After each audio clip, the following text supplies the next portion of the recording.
Muy buenas a todos, soy Rodrigo Toquero, estudiante de Derecho, y hoy os voy a explicar cuál es el concepto de la administración pública según la Constitución española. ¡Empezamos!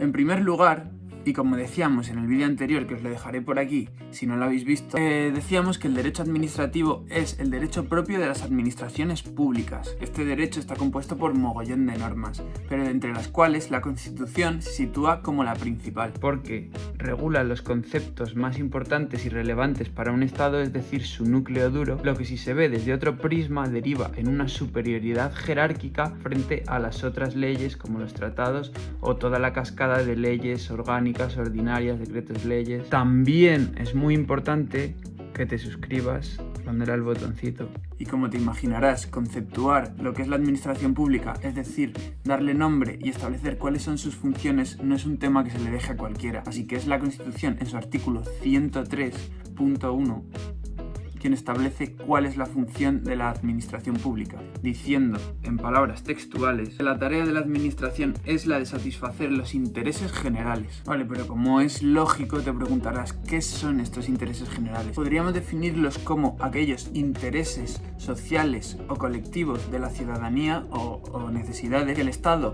ve y toma como relevantes y por lo tanto los integra como objetivos propios para ser cumplidos, en búsqueda de dar las mejores condiciones para los ciudadanos que integran ese Estado. Sin embargo, a pesar de que la tarea de la administración sea la de satisfacer los intereses generales, no es ella quien los determina, sino que simplemente se encarga de cumplirlos. Porque como ya os dije en el vídeo anterior, que si no lo habéis visto, os recomiendo que vayáis y lo veáis y luego volváis a este para poder entenderlo todo desde el principio. En la clásica división de poderes, la administración se identificaría con el poder ejecutivo, quien no cuenta con la soberanía popular, que le corresponde por otro lado al poder legislativo, quien sí que es capaz de recoger la opinión popular y transmitirla en una norma con rango de ley, y donde se establezcan esos intereses generales que luego la administración tendrá que cubrir. Lo verás mucho más claro si te lo explico con un ejemplo en nuestra pizarra favorita. Entonces el esquema podría quedar así: la sociedad tiene necesidades que se transforman en intereses, entonces el poder legislativo los entiende como relevantes y los introduce en normas que los convierten en objetivos públicos, y finalmente el poder ejecutivo es el que se encarga de cumplir con esos objetivos y garantizar que se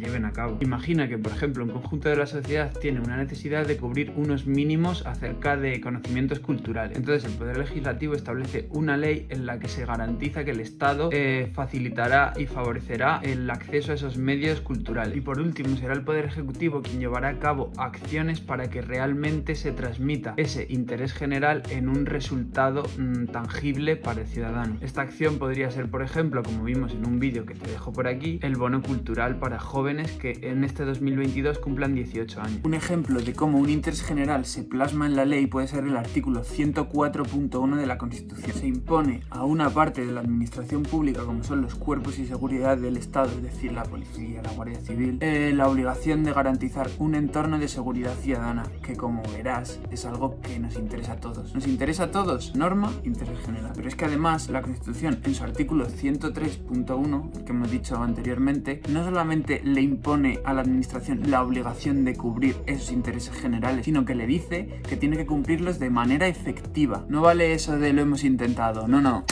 Se tiene que cumplir, así que relacionándolo con el ejemplo anterior, no vale que la administración ponga en la calle 4 coches de la policía, no, tiene que garantizar que se está generando un entorno de seguridad para los ciudadanos, no vale que simplemente estén patrullando, no, se tiene que hacer efectiva esa seguridad, porque si no, no estaría cumpliendo con el objetivo que se le impone y por lo tanto tampoco estaría cubriendo ese interés general para toda la sociedad, que es la seguridad ciudadana, es decir, pues que no haya atracos, que no haya robos. Entonces, de la obligación de tener que cumplir con una tarea de manera perfecta, se deriva que la administración necesitará para esto de una organización súper profesionalizada y que pueda dominar ese poder tan grande que se le da para poder cumplir con el fin por lo que se le da ese poder. Esa organización súper profesionalizada está compuesta por lo que todos conocemos como funcionarios públicos, quienes se supone que son los mejores para desempeñar el cargo que se les asigne de entre todos los que se presentan a esa elección, las llamadas oposiciones. Al elegir a los mejores, a las mejores notas de esta oposición, lo que se pretende es que a la hora de que desempeñen esa función puedan hacerlo de la mejor manera para garantizar los intereses generales y además de una manera imparcial y con individualidad de criterio. Es decir, que no se dejen influenciar por poderes jerárquicos superiores o políticos, porque a pesar de que los funcionarios son imparciales, tenemos que decir que la administración está regida por un ente superior, el cual es el gobierno, quien aparte de ser un órgano político, como dice el artículo 97 de la Constitución, es la cabeza de la administración, quien tiene la capacidad de poder orientarla en el sentido ideológico de su partido, porque en realidad es el que más electores tiene, por eso está en el gobierno. Pero siempre respetando el escudo que protege al funcionario para desempeñar su actividad concreta de manera imparcial y sin inmiscuirse en los asuntos que deberían ser específicos de su trabajo concreto. Es mucho más claro si lo vemos con un ejemplo. Y bueno, el ejemplo quedaría así. Piensa, por ejemplo, en un funcionario que se dedica a emitir informes de evaluación medioambiental. En esa actividad concreta que supone la emisión del informe de evaluación medioambiental, el funcionario emitirá el informe ya sea positivo o negativo simplemente basándose en criterios de derecho y los necesarios para los conocimientos medioambientales. Da igual lo que piense o diga el gobierno que esté controlando en ese momento la administración,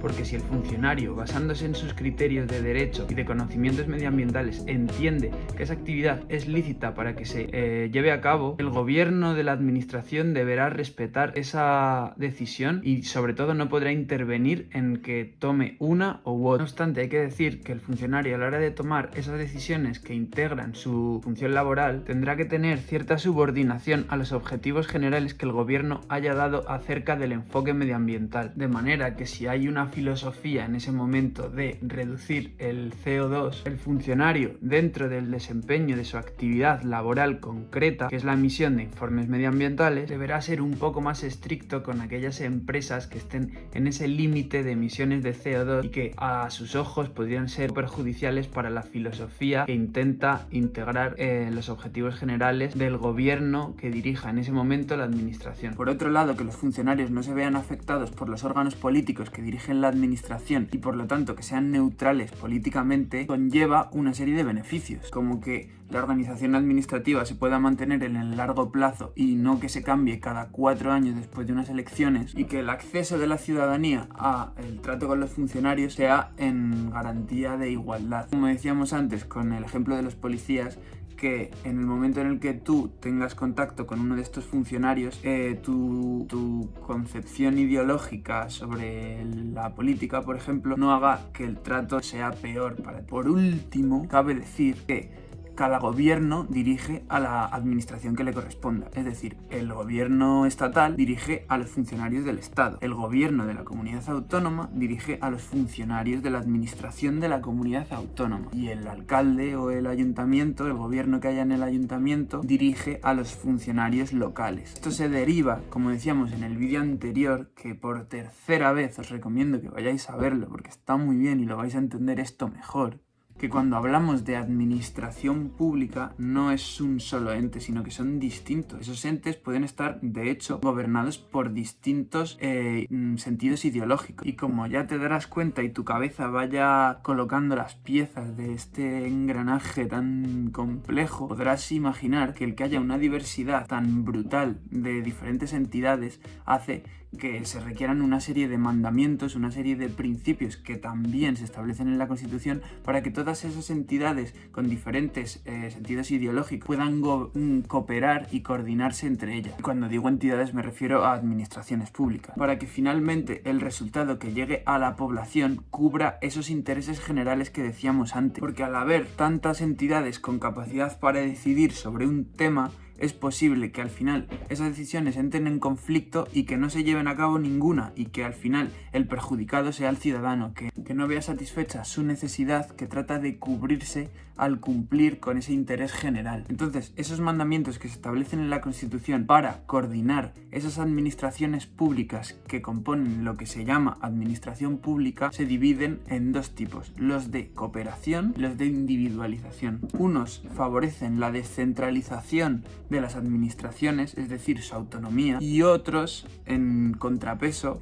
favorecen la coordinación y la cooperación de esas administraciones, que pueden ser distintas ideológicamente, pero que sí o sí tienen que cooperar. Entre los principios que favorecen la descentralización tenemos el propio principio de descentralización, que hablando claro significa que a la administración más pequeña o a la más especializada es a la que más recursos se la deben destinar, porque se entiende que es la que más conectada está con esa satisfacción del interés general, es la que más cerca está del ciudadano. Y si no, piénsalo así, ¿quién está más cerca de ti? ¿El alcalde de tu ciudad o el presidente del gobierno? Otro principio es el de autonomía, que nos dice que las administraciones públicas tendrán suficiente capacidad para desvincularse de las decisiones de entidades jerárquicas superiores y orientar la administración en el sentido ideológico que a ellos más les represente. Y como decíamos, frente a los principios que favorecen la actuación individualizada de las administraciones, se posicionan los